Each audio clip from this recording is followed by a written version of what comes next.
Šiandien Panevėžio miesto žiniose matysite. Kraujo donorystės akcijoje savivaldybininkai dalyvavo vangiai.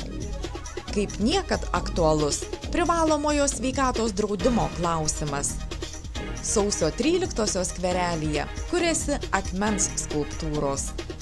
Prasidėjo dailės dienos 2011-ieji. Darbo dieną miesto savivaldos administracija pradėjo neįprastai. Tarnautojai raginti tapti kraujo donorais. Tokią akciją surengė Nacionalinio kraujo centro Panevėžio filialas. Tikėdamiesi, kad savivaldybė dirba per 200 darbuotojų, mes tikėjomės, kad tikrai bent 50-60 darbuotojų, taip kaip pagal statistiką, galės duoti kraujo. Tačiau aktyvumas yra žmonių ne per didžiausias, mes kol kas dabar turim paėmę apie 10 tik tai donorų. Žmonės galbūt užsijėmė, gal dirba, gal tiesiog donorystės idėja dar jų sąmonės ir nepasiekė, nes kiekvienas žmogus tikisi, kad kai jam bus blogai, jisai tik tai tada galės pasikviesti artimuosius ir bus viskas tvarko. Iš tikrųjų, kraujo reikia pasiruošti iš anksto, nes jis turi būti ištirtas ir negalima galvoti, kad paskui nelaimę seka donorystė, yra priešingai. Donorystė turi būti pastovus aktas, pastoviai žmonės turi sąmoningumą jausti, mes turime atsargų, kad nelaimė esant, kraujas būtų paruoštas ir jau ligoninėse jisai gulėtų lentynėlėse.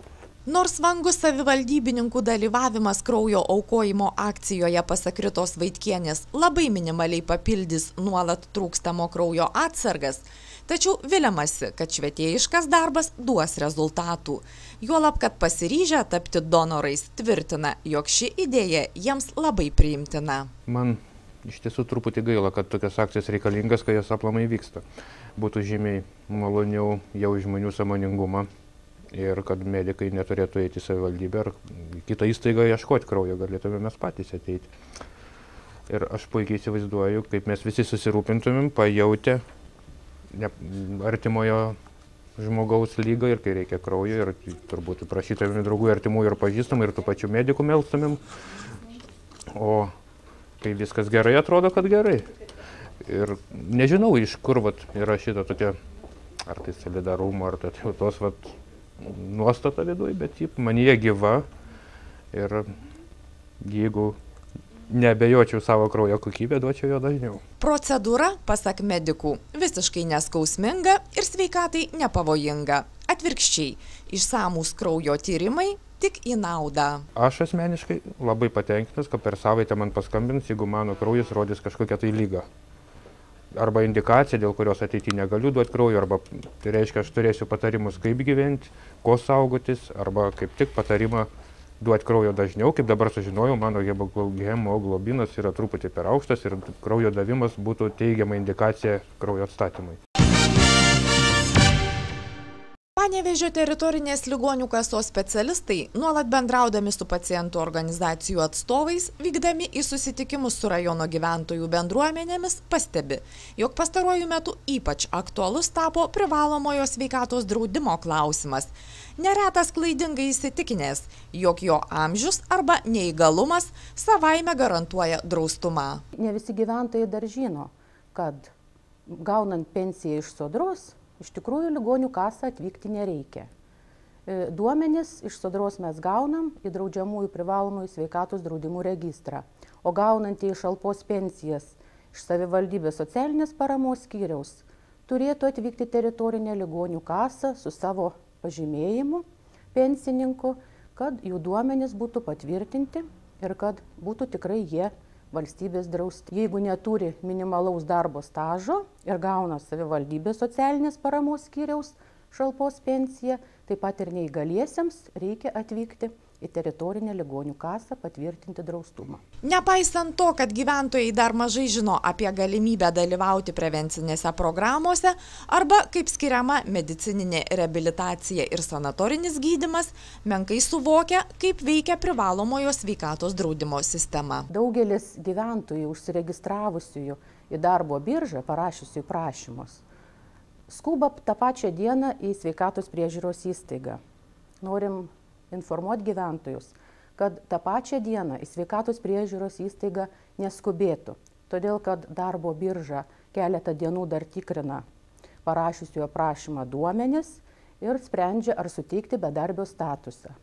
O valstybės draudžiami asmenys privalomojų sveikatos draudimų yra tik tai turintieji bedarbio statusą. Taigi, tokio statuso negavusieji privalo patys mokėti privalomojų sveikatos draudimo įmokas. Nuogastaujantiems, jog atsigulus į ligoninę teks patiems pirkti vaistų, švirkštų ir kitų medicinos pagalbos priemonių, specialistai atsako: tikrai neteks, jei nepageidausite brangesnės paslaugos, nei privalomojo sveikatos fondo biudžeto lėšomis kompensuojamoji.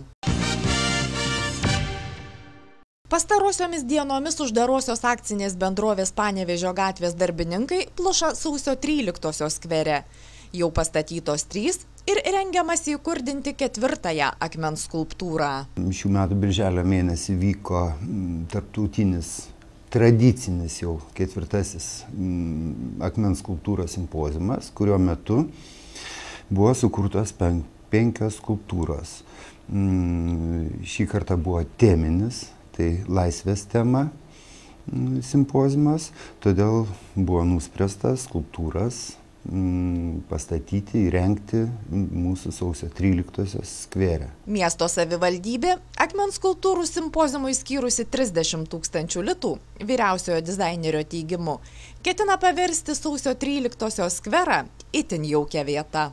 Jeigu taip seksis ir toliau, vėl bus organizuojami simpoziumai, tai manau, kad pildysim ir sausio 13-osios skverelį ir tęsim skulptūrų statymą Senvagėje ir yra tokios mintis nuo senų laikų, kad skulptūrų takas būtų Panevėžyje, kuris nuo Laisvės aikštės per Senvagę išeis į sausio 13-osios skverelį. Ypač rūpintis parku pradėta tuo met, kai jis gavo sausio 13-osios pavadinimą.